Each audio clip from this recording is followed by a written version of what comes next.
خودکشی کر لیتے ہیں اور خودکشی کی موت مر جاتے ہیں۔ کیوں؟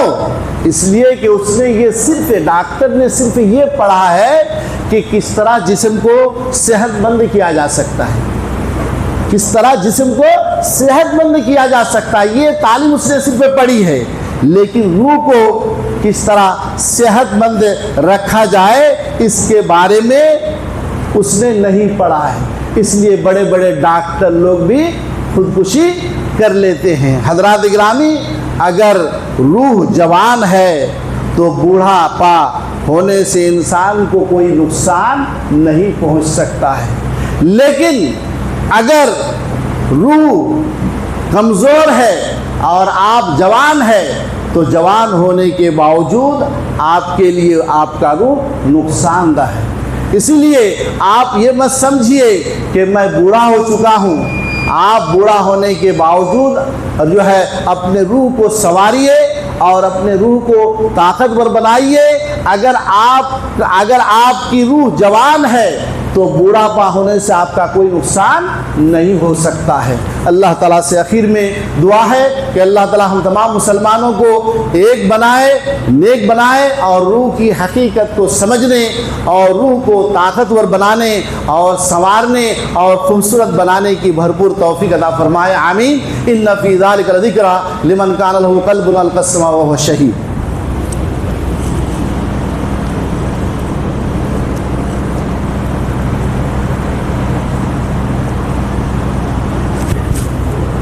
ان الحمد لله نحمده ونستعينه ونستغفره ونؤمن به ونتوكل عليه ونعوذ بالله من شرور انفسنا ومن سيئات اعمالنا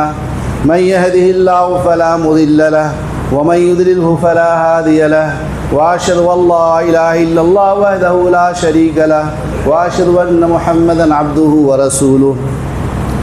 ان اللہ وملائکتہ یصلون علی النبی یا ایہا الذین آمنوا صلوا علیہ وسلموا تسلیما اللہم صل علی محمد وعلی آل محمد کما صلیت علی ابراہیم وعلی آل ابراہیم انک حمید مجید اللہم بارک علی محمد وعلی آل محمد کما بارکت علی ابراہیم وعلی آل ابراہیم انک حمید مجید عباد اللہ رحمنی ورحمکم اللہ ان اللہ یعمر بالعدل والإحسان وإيتاء ذي القربى والفحشاء والمنكر والبغي يعظكم لعلكم تذكرون اذكروا الله يذكركم وادعوه يستجب لكم ولذكر الله أكبر والله يعلم ما تصنعون۔